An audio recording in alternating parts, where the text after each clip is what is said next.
From a show of hands, who else woke up today and had no idea what to wear? Don't you hate when that happens?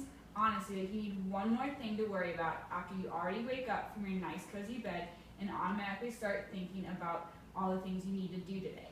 What's even worse is when you need to wear something nice because let's say you have an interview for an internship that you really want later.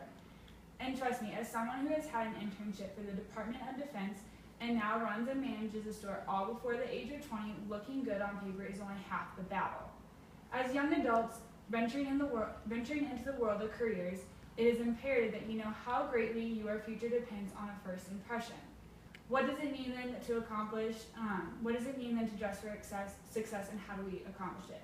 From my experience, there are a few tips and tricks that will get you looking good on more than just paper. While your resume may get you through the door, possessing a few staple pieces of clothing in your wardrobe and carrying yourself with confidence will keep you from being sent out the revolving door. Before I talk about the specifics of what women should wear to interviews, there are a few things that everyone must consider when dressing for success. I'd like to start with what I call the fit, flatter, and crinkle check.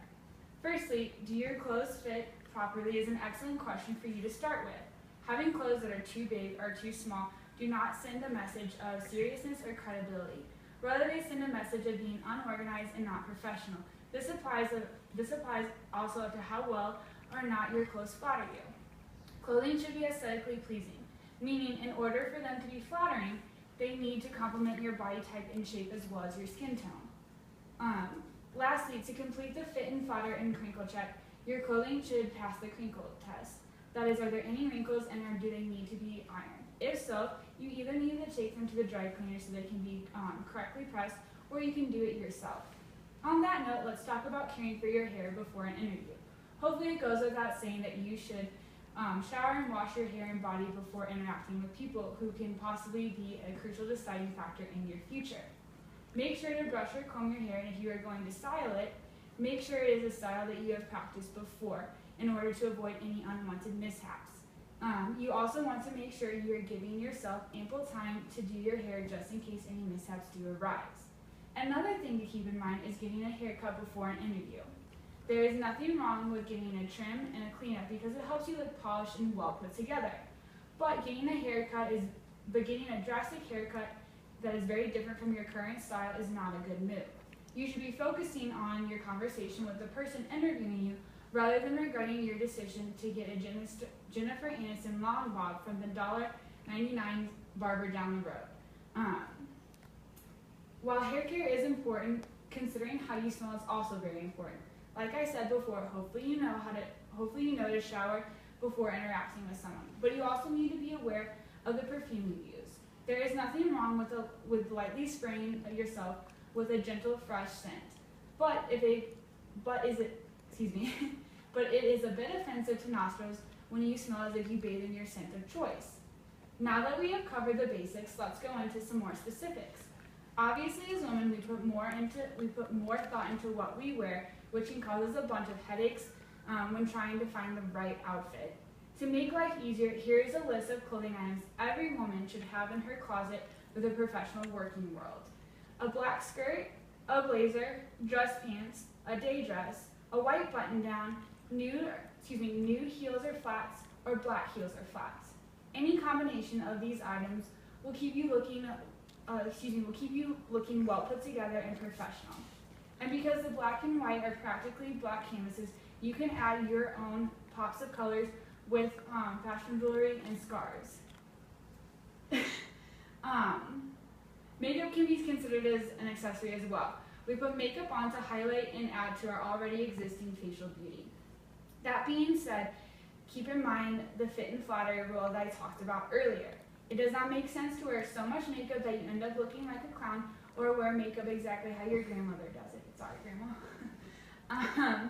You want to wear makeup that flatters you, your skin tone and further highlights your natural beauty. So, for example, if you have blue or brown eyes, try using a dark brown or navy blue eyeliner to make your eyes pop even more. For initial interviews, it is often better to stick with softer, more natural colors, especially for eyeshadows, blushes, lipsticks, or lip glosses, whatever your preference. Soft pinks or neutral, earthy tones work well for your eyelids and your lips. The shade of blush you choose to use is often more dependent on your skin tone. Here are some visual aids to help give you a better understanding of what is and isn't appropriate. As you can see, these two women looked well put together and polished and are ready for work. Whereas,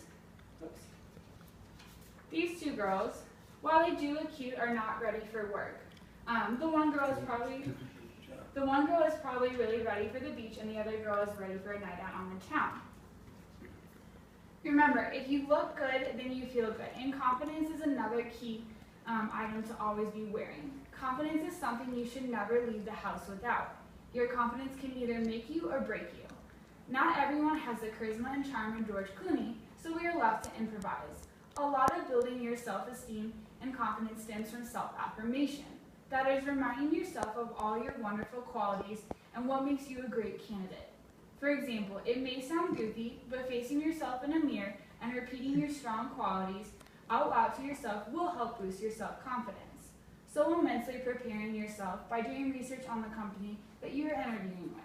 This will also help you feel knowledgeable and therefore prepared before walking into a room. Practicing your interviewing skills can be useful as well. Have a parent, friend, or teacher ask you questions that an interviewer might possibly ask you.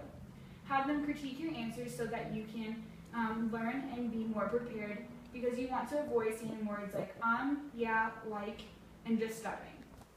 Body language is another important ingredient of self-confidence. Sitting tall or standing tall, as if a string is connected to the top of your head and being pulled straight, shows you are confident. People will look at you with respect and pay more attention to what you say. Always hold eye contact as well, because it shows you are engaged in the conversation and conveys certainty. However, do not stare and make the other person feel uncomfortable. Remember, I could be a grade A genius on paper and look like a total slob in person and not get the job because of how I look, even though my resume shows that I am clearly qualified. Our world is based on first impressions, and we must dress to impress.